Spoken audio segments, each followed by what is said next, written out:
This is Clark's cutting board oil, and I want to actually do a demonstration here of how this oil works and kind of show you the difference.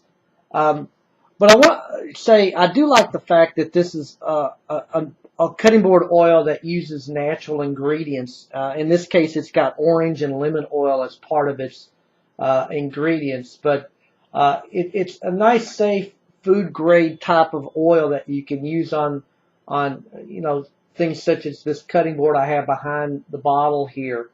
The oil itself has a kind of an orange lemony smell, which you kind of would expect with the ingredients in it, but it actually smells pretty nice. It's not an overpowering smell, and it kind of fades into the wood after a little while anyway.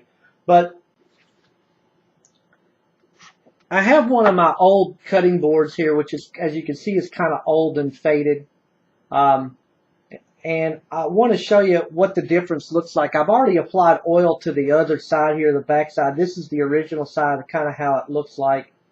And as you can see, it's faded. The grain's not too good. And this is the other side of the board.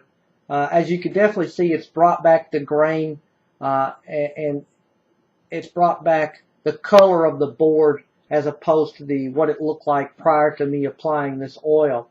So the oil itself, I initially took a cloth and rubbed it into the grain, but I also took my hand and rubbed it into the grain as well. I found that actually worked a little bit better than taking a cloth, but it absorbed fairly quickly into the wood. But the instructions say to basically wait 2 to 4 hours, if not longer, before you wipe off any of the excess oil. But it absorbs pretty quickly.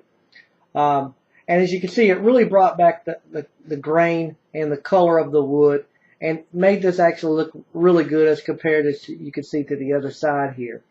So it does its job. It does what it's supposed to. It's food safe, which is good. And it really brought an old cutting board back to life in terms of color-wise. I give this Clark's cutting board oil 5 stars.